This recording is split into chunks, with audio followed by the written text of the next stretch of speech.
Hello tout le monde, j'espère que vous allez bien, bienvenue dans cette nouvelle vidéo et comme vous avez pu voir dans le titre, aujourd'hui on se retrouve pour mes lectures du moment. Comme je vous l'avais dit précédemment je crois, je sais pas si c'est dans la dernière vidéo ou dans une autre, les vidéos mes lectures du moment ne seront pas de façon mensuelle comme je vous l'avais dit tous les mois, ce sera plutôt au fil de mes envies et comment et combien de livres je lis. Voilà, là j'en ai 3 à vous présenter donc j'avais vraiment envie d'en parler, mais si j'ai envie d'en lire 4-5 pendant 2 mois et vous en parler après, c'est ce que je ferai. Donc je ne parle pas plus longtemps et je vous laisse de suite avec la suite de la vidéo. On va commencer avec ma première lecture et elle fait partie d'une de mes sagas favorites, donc je pense que vous avez deviné laquelle c'est. Il s'agit du dernier tome de la saga Disney Villain de Serena Valentino qui est sur le Capitaine Crochet qui s'appelle Retour au pays imaginaire. Ça faisait très longtemps qu'il était dans mes bibliothèques puisqu'il est sorti je crois en octobre, donc je crois que je l'ai acheté juste avant de partir à Londres, mais j'avais d'autres livres à lire à ce moment-là donc je ne l'ai pas commencé et voilà. Mais je l'avais bien au chaud dans ma bibliothèque et je l'ai lu et il est juste génialissime, je l'ai lu en 2 jours. Donc c'est pour vous dire à quel point j'ai aimé ce tome-ci. Donc il vient des éditions Hachette Heroes et je crois qu'il m'a coûté aux alentours de 18 €, quelque chose comme ça, je ne sais plus exactement. Et lui, celui-ci, il est beaucoup plus petit, il fait exactement 250 pages et je le trouve beaucoup plus petit. Il me fait penser un petit peu au tome sur la belle-mère de Réponse, voilà, la mère Gothel, parce que c'est vraiment la même taille, je vous jure, il est tout petit, enfin tout petit comparé à d'autres que j'ai pu lire. L'écriture est, comme dans tous les tomes de Serena Valentino, ni trop petite ni trop grosse, donc ça c'est vraiment parfait. Je vais vous lire le synopsis et on en parle juste après. Vous croyez tout savoir sur ce célèbre pirate hanté par le tic-tac d'un réveil? Mais connaissez-vous son histoire? Avant qu'il ne soit devenu l'ennemi juré des garçons perdus, ces enfants qui n'ont jamais été obligés de grandir? Car il y a bien longtemps, un petit garçon qu'on priva de sa chance de devenir un garçon perdu lui aussi. Un petit garçon qui n'avait qu'une envie, retrouver le chemin du pays imaginaire. Un petit garçon qui devint un gentleman qui détestait tellement son existence bien réglée à Londres qu'il laissa tout derrière lui pour rejoindre une équipe de pirates. Et de pirate, il devint un capitaine déterminé à retrouver le royaume magique qui avait enchanté son enfance, le seul endroit où il se fût jamais senti à sa place. Mais rejoindre le pays imaginaire a un prix, surtout pour un homme qui n'a pas eu d'autre choix que de grandir. Le nouvel opus de la série Disney Villains de Serena Valentino vous invite à découvrir les épreuves et les combats d'un pirate improbable qui n'était peut-être au fond qu'un garçon perdu. Je vous jure, je vais pas dire que c'est mon tome préféré parce que vous le savez, mes 2 tomes sont celui de Maléfique et celui de Cruella, vraiment je les ai adorés, mais celui-là, il vaut vraiment le détour. Je vous avoue que bon, vous le savez, Peter Pan est un de mes dessins animés préférés de Disney, si ce n'est le seul et l'unique, c'est vraiment celui que je regarde à chaque fois. Et ce que j'ai beaucoup aimé, c'est qu'on apprend un peu plus sur Crochet, parce que c'est vrai que Crochet, dans le dessin animé, on ne connaît pas plus que ça. Ils avaient essayé de faire un petit peu connaître Crochet dans La Fée Clochette et le pirate... Clochette et la Fée Pirate, voilà, je vais y arriver. Mais on ne connaissait pas vraiment le personnage et c'est ce que j'ai beaucoup aimé dans ce tome-ci, c'est que vraiment, comme dans tous les tomes de Serena Valentino, on apprend à aimer le méchant. Et pour le coup, Peter Pan est un peu un connard dans ce tome-là. Voilà, je tenais à le dire, pourtant c'est un de mes personnages préférés, mais vraiment. On n'entend pas trop parler de Clochette dans celui-ci, ce que je trouve juste un petit peu décevant parce que, vous le savez, Clochette, je l'aime beaucoup et je trouve qu'elle aurait dû être un peu plus incorporée dans le livre. Par contre, ce que j'ai beaucoup aimé, c'est qu'en fait, la relation de Monsieur Mouche et du Capitaine Crochet, donc James, puisqu'il s'appelle comme ça, remonte pas du tout juste au moment de la piraterie, elle remonte bien avant et c'est ce que j'ai adoré vraiment. Alors petit spoil, si jamais vous ne l'avez pas lu, vite tournez ce moment-là. En fait ils se connaissent depuis que James est né, depuis qu'il est tout petit et j'en dirai pas plus pour pas trop vous spoiler, mais vraiment incroyable. Et en fait, je comprends la relation qu'il a avec Monsieur Mouche et pourquoi il choisit que ce soit son second au niveau de l'équipage du bateau. Parce que en fait, Monsieur Mouche pour James Crochet est une figure paternelle complètement. Et il est toujours là pour le soutenir. Et c'est ce que j'ai aimé en fait dans ce tome-ci, c'est qu'on puisse vraiment apprendre à connaître les personnages comme Monsieur Mouche qui est un petit peu... mis au second rang dans Peter Pan. Bon après, c'est vrai que quand on voit le nom du dessin animé, on peut pas trop parler de Crochet, ni de Monsieur Mouche, mais j'ai beaucoup aimé, comme je vous dis, je l'ai lu en 2 jours, et je n'ai qu'une hâte, c'est qu'il y ait un nouveau tome qui sorte, et je crois que le prochain ce sera sur Hades, si je ne me trompe pas.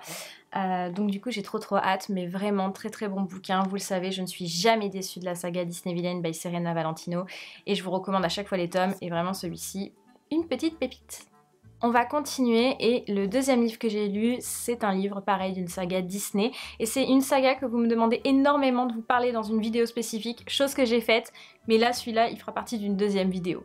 C'est le tome sur La Belle au bois dormant de la saga Twisted Tale, donc Il était un rêve, et si La Belle au bois dormant ne s'était jamais réveillée. Je vais vous en parler parce que c'est Liz Braswell qui l'a écrit, mais j'ai eu beaucoup de mal à le lire et c'est pour ça d'ailleurs que j'ai pas filmé de vidéo mes lectures du moment pour février, parce que j'ai mis longtemps à le lire parce que je trouvais des passages vraiment très longs, mais on va en parler juste après. Donc il vient des éditions Hachette Heroes aussi et il m'a coûté 16,90 €, donc là c'est quand même un pavé parce que le livre fait exactement 431 pages, donc il est beaucoup plus gros que celui du Capitaine Crochet de la saga Serena Valentino Disney Villains. Je vais mélanger vraiment avec toutes ces sagas. En plus, ils en sortent plein des nouvelles, donc il vaut pas que je lise tout en même temps. Bref, on va parler du synopsis et je vous parle du livre après. L'histoire aurait dû s'en tenir là. Un combat épique contre un dragon, une princesse endormie dans un château et un prince sur le point d'apposer un premier baiser d'amour sur ses lèvres pour la tirer de son profond sommeil. Mais quand le prince s'endort à son tour au contact des lèvres de la belle jeune fille, il est clair que le conte ne s'arrêtera pas là. Victime d'une nouvelle malédiction lancée par la fée noire qui contrôle l'esprit de la princesse, Aurore doit trouver une solution pour s'échapper d'un château d'épines et traverser un paysage déformé par la magie noire créée à partir de ses cauchemars. Heureusement, Aurore n'est pas seule. Son prince charmant est déterminé à l'aider dans sa quête et de vieux amis se joignent à elle. Mais les agents de Maléfique suivent les moindres mouvements de la princesse et Aurore ne sait plus à qui se fier. Qui sont ses vrais alliés? Et par-dessus tout, qui est-elle vraiment? Le temps commence à manquer. La Belle au bois dormant parviendra-t-elle à se réveiller? Ceci n'est pas l'histoire de la Belle au bois dormant telle que vous la connaissez. C'est une histoire de courage, de loyauté, d'amour. Une histoire où seul un détail peut tout changer. Alors, je vous explique pourquoi j'ai trouvé le livre long. Au tout début, donc, ça nous raconte l'histoire de la Belle au bois dormant, de ce qui se passe, Enfin, il pose en fait le texte comme dans le dessin animé. Mais ce que j'ai trouvé très long en fait, c'est le moment des rêves d'Aurore.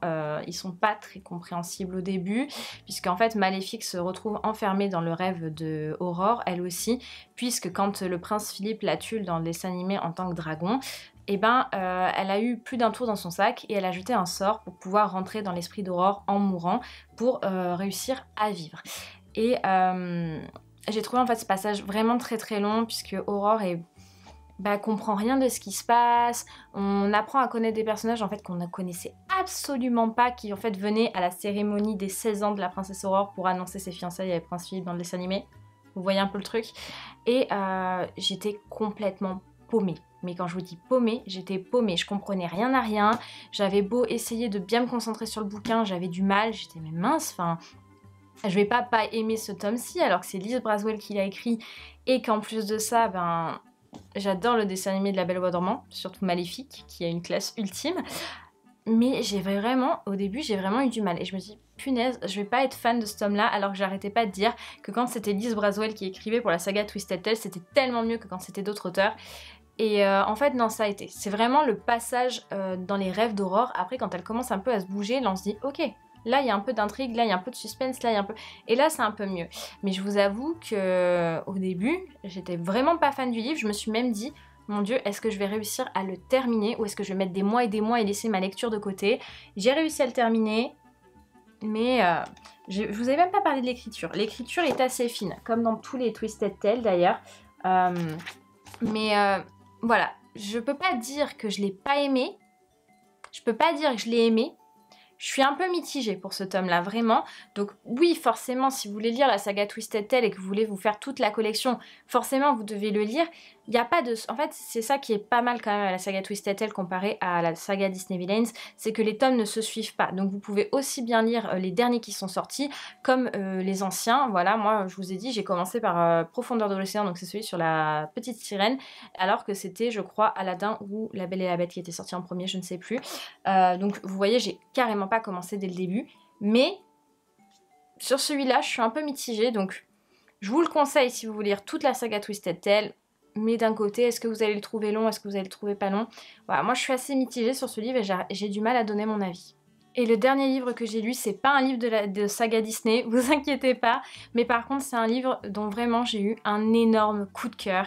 Il s'agit d'un roman de Michel Marly qui est Romy et les Lumières de Paris. Donc Michel Marly, je vous en avais déjà parlé, elle avait écrit le livre, vous savez, sur Coco et le parfum de l'amour, donc c'est un roman sur Coco Chanel que j'avais adoré, vraiment j'en étais fan. Et celui-là me tentait bien quand j'ai vu que c'était le même auteur, je me suis dit oula, il faut que je le lise absolument. Et c'est sur Romy Schneider et son histoire d'amour avec Alain Delon. Donc je ne sais pas si je suis l'une des seules à avoir vu des films de Romy Schneider ou de Alain Delon. Sissi, je pense que Sissi l'impératrice, on l'a toutes et tous vu. Moi je l'ai vu grâce à ma grand-mère et c'est un petit rituel maintenant, genre quand il passe à la télé, je l'appelle, je dis mamie, il y a Sissi, parce qu'elle adore ça. Mais j'aime beaucoup Romy Schneider et Alain Delon et j'aime bien en fait le côté vieille France. Je sais pas si c'est bizarre pour une jeune de 25 ans comme moi, mais j'aime beaucoup, vous savez, Edith Piaf, Jean-Claude Belmondo comme acteur, enfin, j'aime vraiment les vieux films français, enfin, j'adore tous les nouveaux films aussi, mais j'ai ce côté où j'aime un peu le côté vieille France. Je pense que ça, c'est dû à mon éducation aussi, mais j'avais très envie de lire ce livre sur Romy Schneider, puisque en fait, je la connaissais que dans le rôle de Sissi l'impératrice ou dans le film Christine, où elle a rencontré Alain Delon, et je la connaissais pas plus que ça et je me suis dit il faut que j'apprenne à la connaître. Donc c'est ce que j'ai fait grâce à ce livre. Donc c'est un livre des éditions Fleuve Éditions qui m'a coûté 20,90 €. Il fait 410 pages et l'écriture est relativement bonne pour un livre. Je trouve que c'est ni trop gros ni trop petit, c'est vraiment parfaitement adapté. Donc vraiment bien. Je vais vous lire le synopsis et on en parle juste après. Romy est devenue une star dans le monde entier avec le rôle de Sissi. Mais elle en a assez de cette image cliché de jeune fille sage. Elle rêve de donner une autre direction à sa carrière d'actrice. C'est alors qu'elle rencontre Alain Delon, avec qui elle doit tourner le film Christine. Elle tombe amoureuse de ce jeune rebelle et, contre l'avis de sa famille, décide de le suivre à Paris. Alors que leurs carrières ne connaîtront pas le même succès, leur amour saura-t-il y survivre? Un roman sur la quête fascinante de Romy, celle d'une artiste et d'une femme. Voilà. Alors, le seul petit bémol que je peux retrouver à ce bouquin, c'est que effectivement, il se passe à Paris, il se passe à Vienne, tout ça, mais on a quand même un peu moins de détails de Paris. Et j'avoue que quand je suis dans une histoire, j'aime bien me plonger même dans l'endroit où ils sont. Et j'avais un petit peu moins ce truc-là que je recherchais. Mais c'est un excellent livre. Vraiment, j'ai adoré. Romy Schneider, je vous dis, voilà, moi je connaissais un petit peu l'histoire de Romy Schneider, d'Alain Delon, parce que voilà, plus jeune... je m'intéresse toujours un petit peu à tout, donc du coup mes parents, ma grand-mère m'ont un peu expliqué, mais je l'ai redécouvert totalement. Ce que j'ai beaucoup aimé aussi dans ce tome-là, c'est qu'on retrouve Coco Chanel, vous le savez, mon icône de toujours. On la retrouve et en fait c'est une grande amie de Romy Schneider, improbable mais vrai. Et à la fin on a des mots de Michel Marly, donc l'auteur du livre, enfin l'autrice pardon, et en fait elle a connu Romy Schneider puisque ses parents connaissaient les parents de Romy, enfin le beau-père et la mère de Romy. Et juste mais tellement bien, j'étais vraiment à fond dedans, j'étais à fond dans l'histoire, le côté romance, alors que j'avais vraiment peur parce que j'avais lu des avis comme quoi le livre n'avait pas, n'était pas ouf comparé à Coco, et j'étais mince, qu'est-ce que j'ai fait? Est-ce que je vais vraiment apprécier ou pas, ou est-ce que ça va me dénigrer un peu le truc? Vraiment j'ai adoré, j'ai beaucoup aimé de voir Romy Schneider changer complètement, c'est-à-dire vraiment se rebeller et ne plus vouloir être sous l'emprise de ses parents, parce que je pense que quand on rentre dans ce milieu-là, qui est le milieu du show business, on peut avoir comme tout le monde, je pense comme un peu partout, c'est une famille bienveillante qui va t'aider et une famille un peu trop bienveillante et qui du coup te prive de beaucoup de choses, puisque Romy Schneider, en fait moi je l'ai appris là, elle a carrément quitté l'internat à 13 ans ou 14 ans, je me rappelle plus exactement, 13 ans ou 14 ans, et elle a commencé direct à tourner des films, et elle n'a pas eu d'adolescence, pas eu d'enfance réellement, enfin pas d'amis, pas de sorties, donc si vous voulez, elle était vraiment catégorisée dans ce côté petite fille sage, et c'est ce qu'ils disent dans le livre d'ailleurs, c'est qu'elle se rebelle en rencontrant Alain Delon, et juste trop bien cette histoire, vraiment je l'aime beaucoup. Je suis assez surprise d'ailleurs d'aimer 2 tomes comme ça d'une même autrice, puisque les dernières fois où ça m'est arrivé vraiment c'est Harry Potter, la saga Disney Villains et The Mortal Instruments, et je pensais pas avoir une auteure avec des livres qui ne se suivent pas que j'allais aimer, et vraiment Michel Marly fait un travail de dingue. J'ai essayé de regarder si elle avait écrit d'autres livres en français, pour l'instant il n'y en a pas, mais je sais parce qu'elle est allemande, je crois que c'est ça.